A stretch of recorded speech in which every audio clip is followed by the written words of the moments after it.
What's the spell called?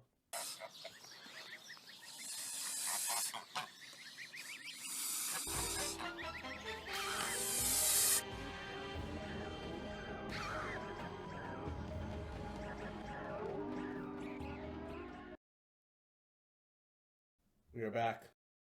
Late fall. Year 0 of the Ascension Wars. It is turn 8. Expansion is nearing completion. And Ermo is in trouble. Yeah, we were expecting this for a while, but maybe not quite this soon. Tartary has gone ahead and taken a cap circle province of Ermor. Trouble is brewing. Ermor And has. I believe who was it that canceled their NAP with Ermor? That would be Uruk. Uruk has shifted aggression. So Uruk had previously been feuding with Pythium, but Uruk has made peace with Pythium. Uruk will cede Pythium province 190 here, as well as I believe giving up claims on 185. And instead, Uruk is looking to invade Ermor. I think this is a pretty good play. Uruk has a really good matchup against Ermor early. Uruk hasn't even expanded towards Ermor, to be honest. Like we stated previously that Ermor is just going to take these provinces, but Ermor has bigger problems to deal with. It remains to be seen whether Tartary is going to continue this invasion. Tartary has been making noises that maybe they will stop. But Ermor has actually offered to vassalize themselves to another nation if they can be saved. It's always turn 8 vassal, yeah. Yep, the turn 8 vassalization is always good. See what I want to see is I want to see the Pythium Ermor merger to get MA Celeria version 2. Terrifying. Really terrifying. I do think that Tartary is probably poking Ermor to see if other people will jump in on the dog pile. Nobody wants to be in a 1v1 this early unless they have an incredible matchup, which Tartary does not against Ermor. But sort of the way the map lines up, it's a good deal for Uruk to sort of think about clearing expansion and then rolling right into a weakened Ermor if other people are fighting it. So I think Tartary is hoping, with Uruk shifting, maybe the momentum is enough to get Arco or Man to come in, and that would really be a strong Ermor counter early.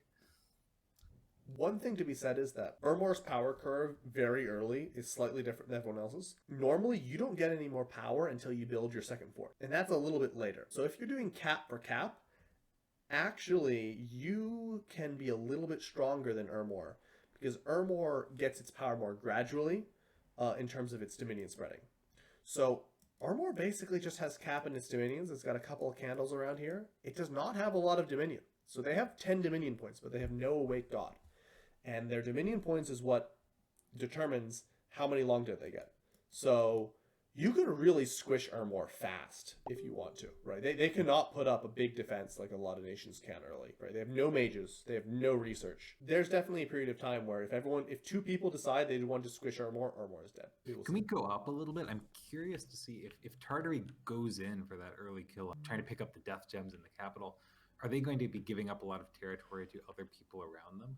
Right. No, I think, Tartary definitely can't go in right now. I mean, they've got 20 horses. Like, that's not going to kill these long dead. They brought maybe 150, 120 troops. Probably could do it. I think that wouldn't be... They would need some help. Yeah, but it looks like they are finishing up expansion. So maybe, they can't go for the kill now, but in like 3 or 4 turns, they could join other people in going in.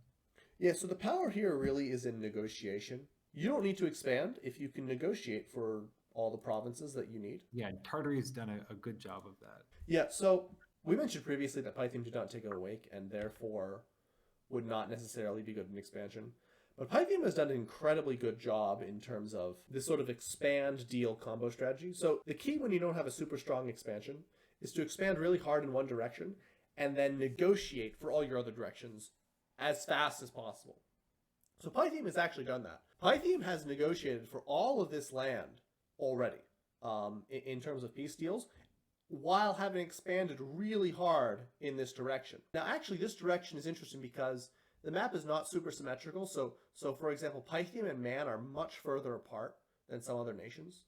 So Pythium has been able to capture a large amount of land to the east while being able to maintain this land in peace deals without actually having to kill any of it. I mean, Arco has also. So Arco expands in this direction, Pythium expands in this direction, and they divvy up this land. I mean, it's a really great strategy, especially for people who don't have awakes. Yeah, good for both of them. Diplomacy is really the backbone of this game. You have to work with your neighbors to sort out mutually beneficial arrangements because, to be honest, you don't want to fight with most of your neighbors most of the time. My motto is always, a fair war is a bad war. You want wars to be like drastically unfair in your favor if you want to go on and win the game. Yeah, so anyone who's remotely your peer, you don't want to be feuding with. It's just a double defeat most of the time. Yeah. Let's take a look at the score graphs here real quick.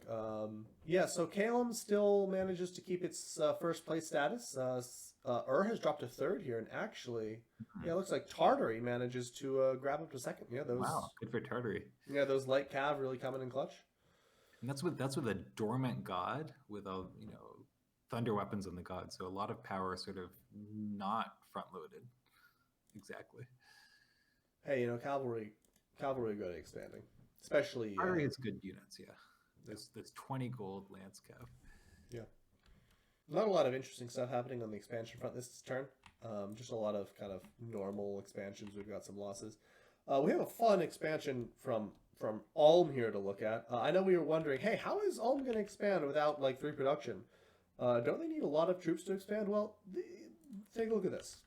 So Ulm has decided that mages work from turn 1 as long as you take the correct Channel Divine Blades spell. So in Dominions Enhanced, mages get a special spell dependent on if they're a priest and dependent on their god path.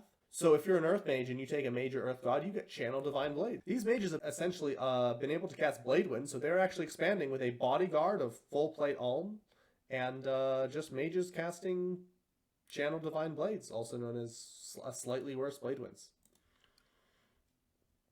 And you have to think, that's going to be a very spooky strategy once they've got iron darts against players. Oh yes, the iron darts is the classic move. It is really just a weaker version of iron darts. So I mean, more power to them, man. Yeah. Hey. I know Jaminon doesn't always agree with me, but I am always rooting for a nation with a slightly unorthodox build, and you do not normally see an expansion in a nation that has 100% of their kills on their mages. I'd rather see this in a battle against another player, but I got to give it points for creativity. Absolutely. That's it. And it is with a heavy heart we must bring you the tale, the end of the tale of Winebod the Barbarian. Oh. He is very experienced. He has a never healing wound. He's been through a lot. He's been through a lot. He's chased off an awake 2 times. 2 times. He's defeated the angel. And the coward did not even send the awake to defeat a 3rd time. He runs in alone. He takes 1. He takes 2. He takes 3 down. And he's killed. He's surrounded. Crom may be strong, but it is 1 against many. What can man do against such reckless hate? Indeed. Anyway, that's it for now. We will have to see. Will Ermor survive? Will Uruk's empire ever look normal-shaped? Will Ulm be able to continue to expand using priests only? Who knows? Find out next time. Find out next time on Monday Night Dominions.